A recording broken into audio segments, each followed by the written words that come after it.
Gimana tuh caranya Ustazah? Biar nggak ditinggalin Nabi Muhammad. Nah, ini saya mau kasih tahu. Cara biar Nabi Muhammad nggak tinggalin kita. Gimana caranya? Jangan tinggalin Nabi Muhammad. Nah, itu ada caranya. Jangan pernah tinggalin Nabi Muhammad. Untuk apapun dan untuk siapapun, teman-teman saudara sekalian.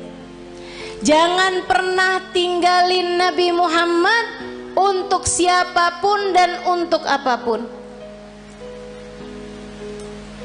Jangan tinggalin ajaran Nabi Muhammad untuk siapapun dan untuk apapun.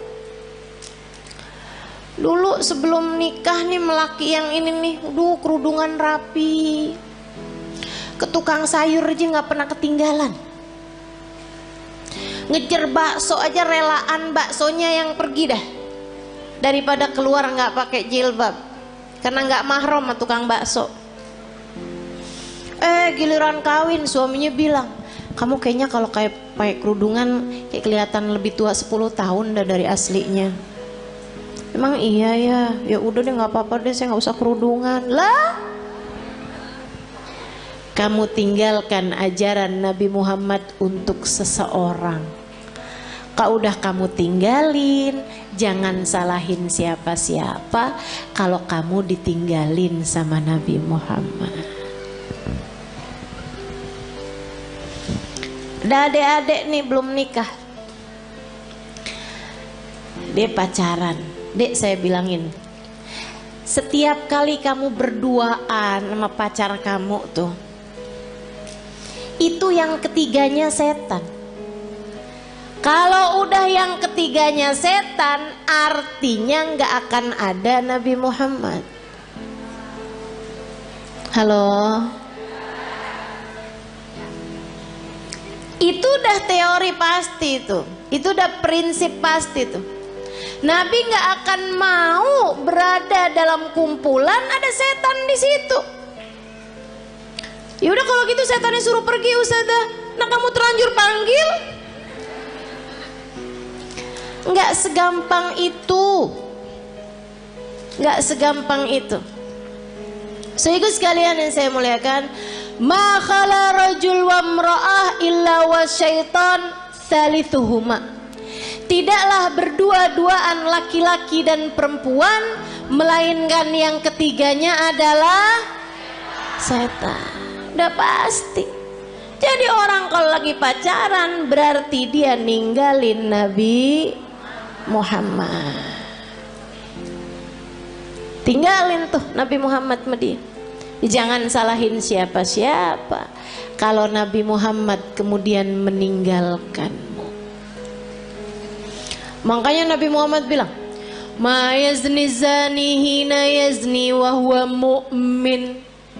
Orang kalau lagi berzina saat masih dalam hari-hari dia belum bertaubat dari perzinaannya, masih ntar ketemuan lagi, ntar habis itu janjian ketemuan lagi, ntar check in hotel misalnya dan lain sebagainya.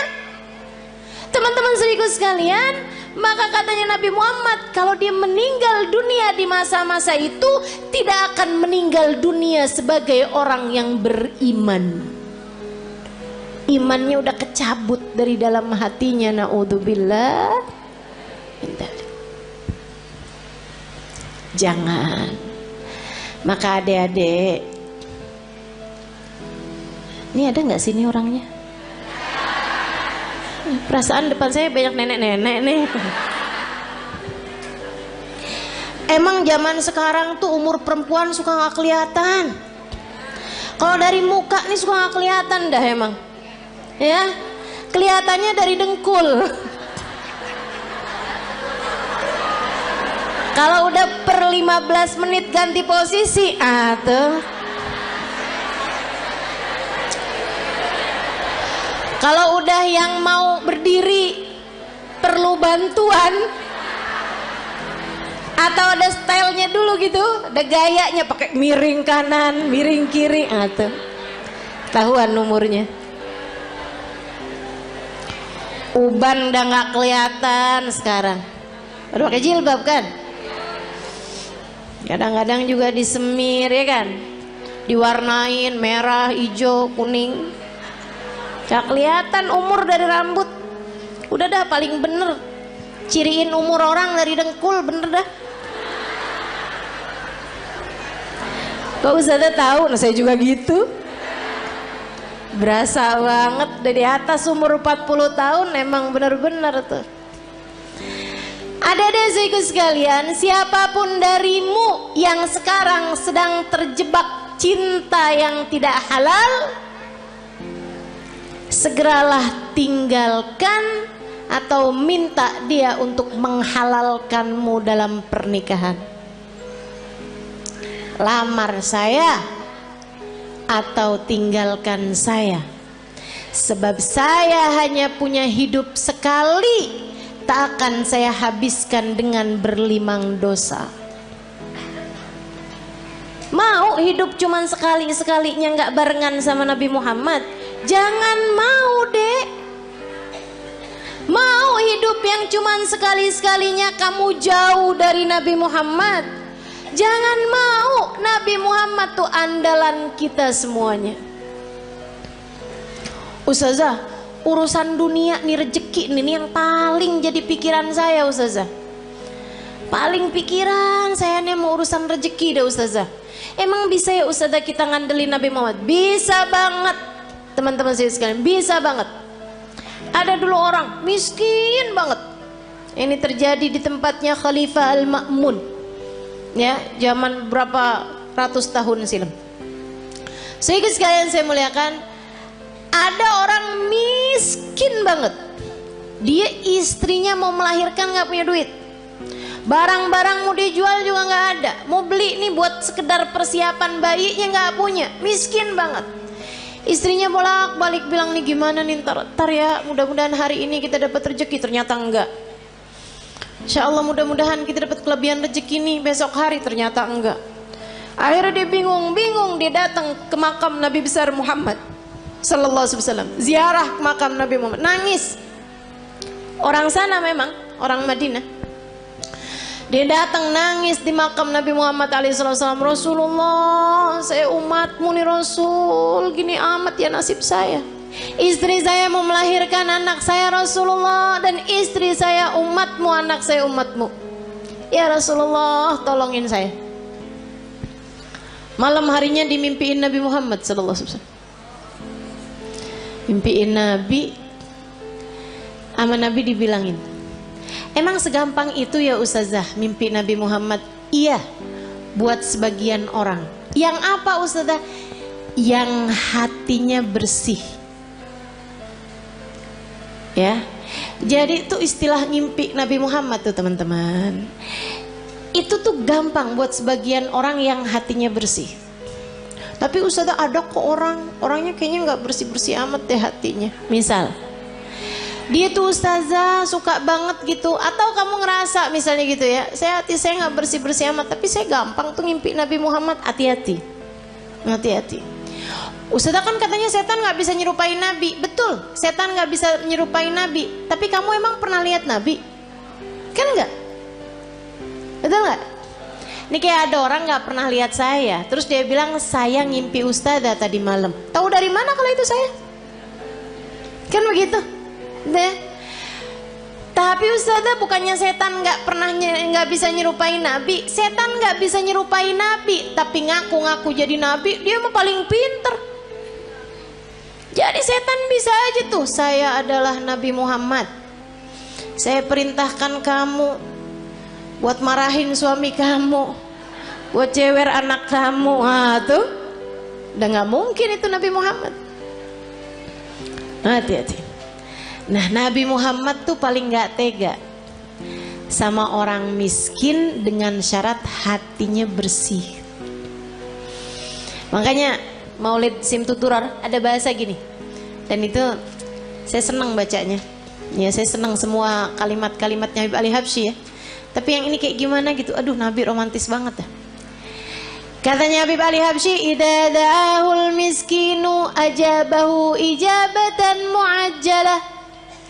Nabi kalau dipanggilnya sama orang miskin datangnya pasti cepet-cepetan. Nabi itu dari masa hidupnya Nabi Muhammad. Kalau ada orang kaya ngawinin, Nabi datang juga, tapi nggak selalu paling awal. Tapi kalau orang miskin ngawinin, Nabi datang duluan sebelum yang lain-lain. Enak banget ya. Sampai sekarang juga Nabi tuh kayak gitu.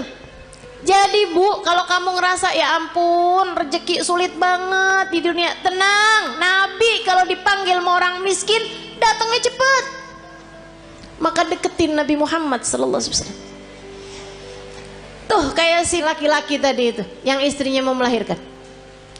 Ya Rasulullah, malam harinya ngimpiin Nabi Muhammad. Kata Nabi Muhammad gile, Pak, pergi ke khalifah. Khalifah tuh kayak presiden gitu.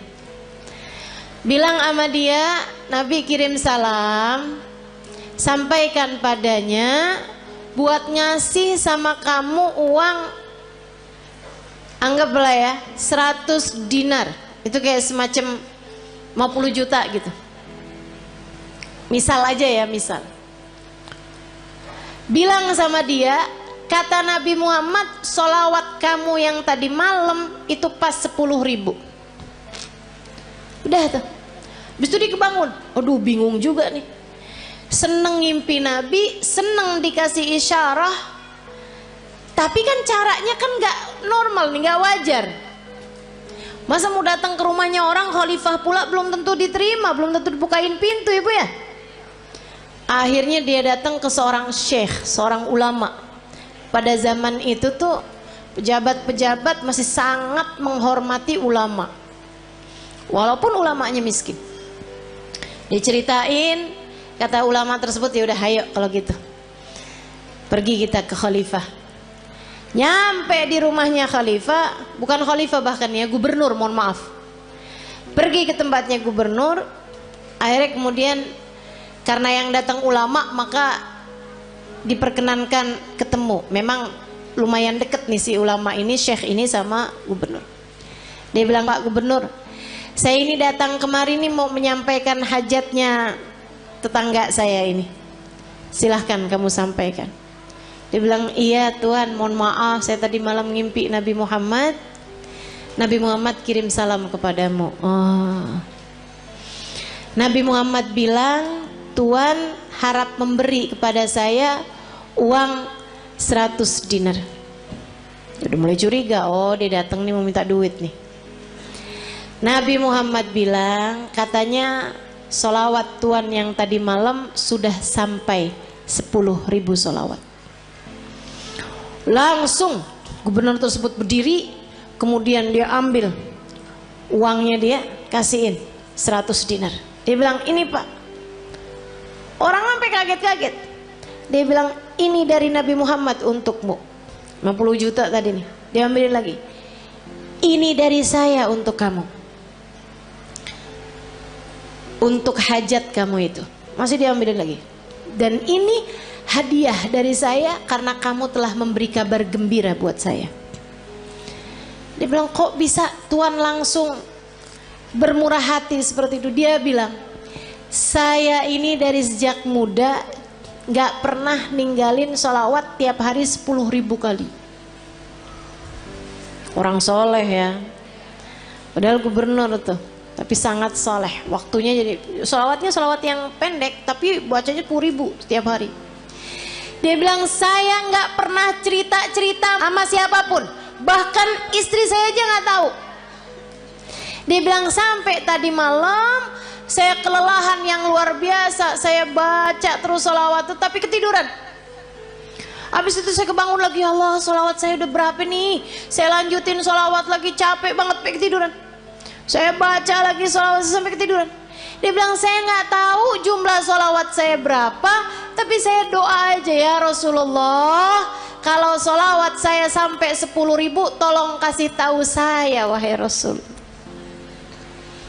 Dia bilang, hari ini kamu datang membawa kabar gembiranya dari Nabi Muhammad. Makasih banyak Pak. Masya Allah. Tuh bu, orang susah-susah datang ke Nabi Muhammad beres. Emang Nabi mah andalan, teman-teman saya sekalian.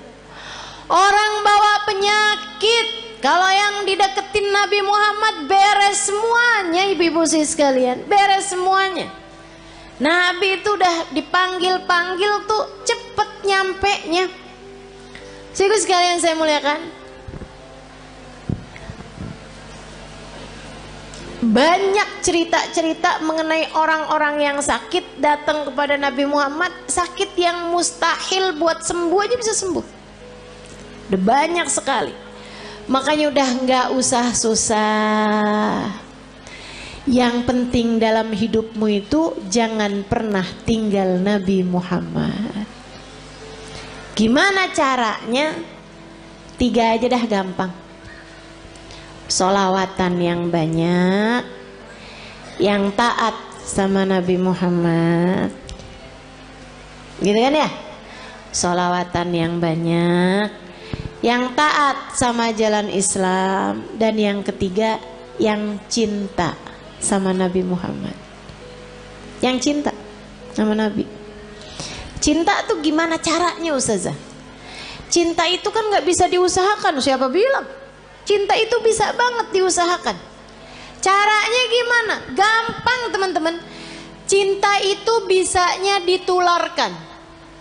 Jadi kalau kamu pengen punya hati, punya cinta sama Nabi Muhammad, selalulah, sering-seringlah duduk-duduk bersama dengan para pecinta di majelis-majelis maulid seperti ini. Ama yang berikutnya, sering-seringlah mendengar kajian. Baik kamu hadir secara langsung ataupun di rumah, live streaming. Yang senang baca tuh banyak kitab-kitab, buku-buku menceritakan tentang Nabi Muhammad. Asal ditulis dari orang yang punya cinta kepada Nabi Muhammad, pasti akan bertambah kecintaanmu kepadanya. Jangan tinggalin Nabi Muhammad. Nabi Muhammad akan cukup untukmu teman-teman. Untuk setiap kesedihanmu di dunia cukup Nabi Muhammad sallallahu alaihi wasallam. Nanti itu gampang banget hilang sedihnya kalau kamu deket sama Nabi besar Muhammad. Untuk semua kesusahan-kesusahan hidupmu gampang teman-teman mau hilangnya. Andelin saja Nabi besar Muhammad. Pengen apa aja gampang. Udah deh. Katanya Sayyid Muhammad bin Alwi bin Abbas Al-Maliki, nggak ada perkara nggak bisa diselesaikan sama sholawat kepada Nabi Muhammad. Itu baru kena sholawatnya. Belum lagi kalau sholawat ditambah taat, ditambah cinta, beres semua urusan. Nggak cuman urusan dunia, tapi urusan akhirat semuanya bakalan beres. Jadi buat para istri yang saat ini merasa suami saya sepertinya nggak sayang sama saya kasih tahu Bu caranya. Suami saya nih sekarang hatinya sedang bercabang. Dia lagi buka cabang di hatinya. Tenang teman-teman sekalian, saya kasih tahu caranya. Kamu jangan pergi ke mbah dukun. Cinta ditolak, nggak usah. Susah hati kamu nanti, rusak kotor hati kamu nanti.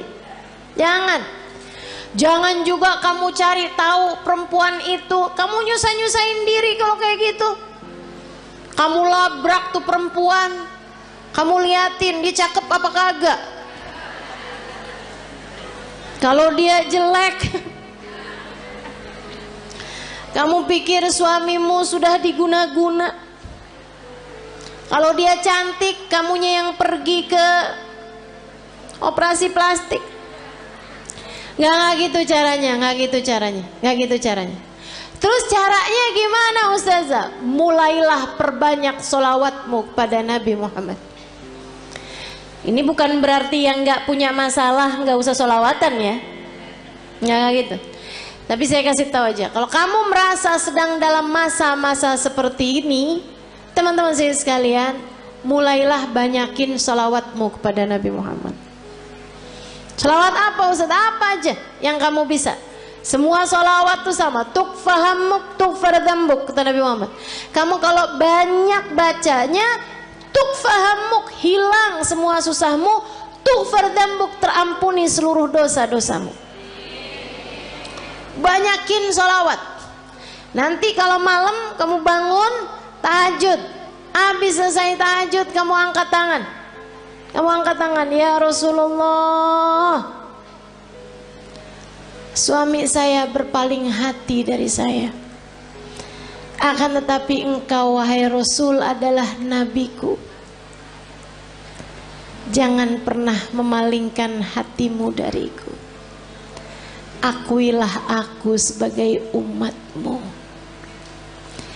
Jangan tinggalkan aku wahai Rasulullah, meski sesiapapun meninggalkanku. Gitu kamu doa. Dia apa? Tapi habis sholawatan kamu banyak. Nanti kamu liatin aja. Kamu liatin. Akan ada solusi yang baik sesudahnya. Tungguin. Emang yang namanya musibah kan ya Bu ya, ujian tuh kan ada waktunya Bu. Emang ada waktunya tuh Allah ngasih tuh ujian tuh. Jadi kamu tenang aja gitu. Tenang aja, liatin aja. Ntar tuh ada saatnya dimana kalau dia baik untukmu, dia yang akan datang kepadamu kembali. Yang penting kamu tetap jaga adab, tetap jaga akhlak. Jangan terus jadi jual mahal, ya kan? Jangan terus jadi nggak sopan sama suamimu. Jangan teman-teman, jangan. Sebab bagaimanapun Nabi Muhammad kasih tahu kita, suami adalah surga. Kunci surga kita nih, istri nih dipegang sama suami yang baik-baik. Kalau misalnya dia nggak baik sama kita, takutnya kunci surga kita dia telan, repot tar dari mana nyarinya. Ayo dah, insya Allah. Teman-teman saya sekalian, jangan tinggalin Nabi, sebab Nabi akan cukup buat kita. Ini baru dunia nih, belum lagi akhirat. Orang kalau deket sama Nabi Muhammad, sakaratul mautnya ditemenin sama Nabi Muhammad. Orang kalau deket sama Nabi Muhammad, sakaratul mautnya ditemenin sama Nabi Muhammad, teman-teman. Ini nggak jauh, nggak jauh. Sakaratul maut kamu aja bisa loh ditemenin sama Nabi Muhammad, kalau kamu punya cinta yang besar kepada Nabi Muhammad. Belum lama umi saya meninggal dunia teman-teman. Baru 46 hari yang lalu umi saya meninggal dunia, belum 2 bulan. Cinta banget umi saya sama Nabi Muhammad. Bukan berarti nggak cinta sama suami, nggak cinta sama anak-anak, cinta. Tapi sama Nabi Muhammad nggak ada yang bisa ngalahin, nggak bisa ngalahin. Kesenangannya umi saya tuh hari-harinya. Kalau saya lagi nggak ada di sana, kalau anaknya mantunya yang jadi ulama juga ya, itu nggak lagi ada di sana, senengannya dengerin YouTube saya, senengannya tuh dengerin live streamingan saya gitu, buat dengerin cerita tentang Nabi Muhammad. Bahkan kalau beliau sakit, itu saya suka jengukin beliau sakit, pulang udah bayan umi saya. Sampai katanya ponakan saya, kayaknya Haleh nih bawa kesembuhan gitu buat umi, jadi obatnya umi gitu. Saya bilang bukan saya, tapi Nabi Muhammad. Karena tiap kali saya datang ke Indramayu, kampung kami, itu umi pasti hadir. Biar kata sakit-sakit diusahakan untuk bisa hadir di majelis. Kecuali kalau emang nggak bisa duduk, udah memang susah gitu kondisinya. Tapi selagi beliau masih kuat, diusahakan untuk hadir majelis. Beberapa hari sebelum meninggal itu saya ada di sana dan majelis saya semua beliau hadiri. Sampai majelis adik saya beliau hadiri hanya untuk hadir maulidnya aja. Habis maulid pulang. Teman-teman saya sekalian, cintanya sama Nabi Muhammad luar biasa. Di lisannya nih Nabi Muhammad, ya Rasulullah, ya Rasulullah. Sakit dikit ya Rasulullah. Apaan ini ya Rasulullah, ya Rasulullah. Kalau lagi sakit ya Rasulullah, ya Rasulullah. Sampai datang sakaratul maut, orang di sekelilingnya nggak dengerin Umi ngomong apapun selain ya Rasulullah. Sampai meninggal dunianya, nggak pakai sakit, nggak pakai sulit, nggak pakai kehausan, nggak pakai ketakutan, mulutnya tersenyum, mulutnya menutup, nggak kehausan sambil manggil ya Rasulullah. Gampang banget orang kalau punya cinta sama Nabi Muhammad, matinya enak. Matinya enak. Makanya jangan pernah tinggalin Nabi buat siapapun. Sehingga sekalian, dikubur juga enak. Kalau orang punya cinta sama Nabi Muhammad. Sahabat-sahabat Nabi tuh nggak ada yang pernah takut memati. Pergi perang ayo gitu kan, nggak pernah takut memati. Kenapa? Udah pasti enak dong dalam kubur barengan sama Nabi kok. Cita-cita. Orang kalau punya cinta sama Nabi Muhammad di mahsyar di saat yang lain ketakutan, dia nggak bakalan ketakutan teman-teman. Karena bersanding dengan Nabi Muhammad, manusia yang tidak akan pernah dikecewakan sama Allah. Orang kalau punya cinta sama Nabi Muhammad di akhirat nanti nggak bakalan susah. Saat dia lewatin jembatan, dia bisa lihat Nabi Muhammad menunggunya di pintu surga. Kalau ada apa-apa tinggal panggil aja, ya Rasulullah, ditolong sama Nabi Muhammad sallallahu alaihi wasallam. Enak.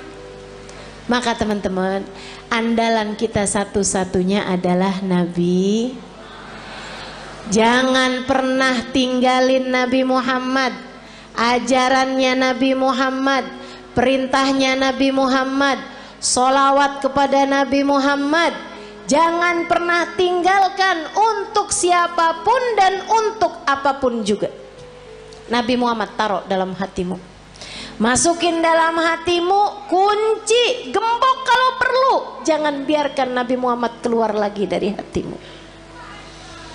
Bersolawatlah banyak-banyak, cari-cari cintanya banyak-banyak, tumpuk terus cinta kepada Nabi Muhammad. Kalau kamu bilang, Ustazah saya kok nggak cinta loh sama Nabi Muhammad, susah loh saya nih Ustazah, saya nggak bisa gitu cinta gitu kayak orang-orang sebut nama Nabi Muhammad mengalir air matanya, saya nggak ngerti Ustazah kayak gitu. Ya kalau gitu belajar buat mencintai, belajar buat cinta.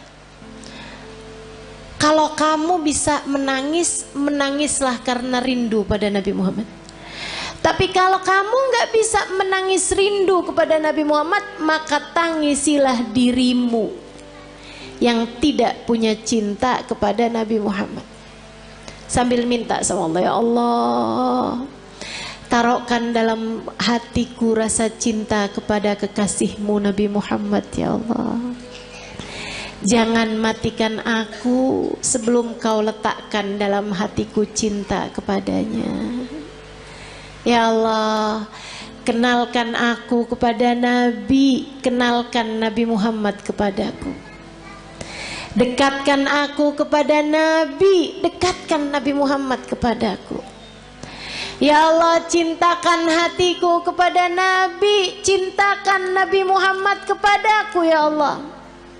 Jadikan hati ini mengenal rindu kepada Nabi Muhammad, dan jadikanlah Nabi Muhammad merindukanku, ya Allah, ya Allah. Minta sama Allah, sebab Allah lah muqallibal qulub, yang menggerak-gerakkan hati, yang membolak-balikan hati. Tapi yang pasti jangan berani mati kalau belum pulang bawa Nabi Muhammad. Jangan berani mati kalau hatimu belum cinta sama Nabi. Yuk belajar terus insya Allah. Belajar terus insya Allah. Banyakin baca sholawat, banyakin hadir majelis-majelis maulid, banyakin kumpul-kumpul sama orang yang punya cinta sama Nabi Muhammad. Gitu ya.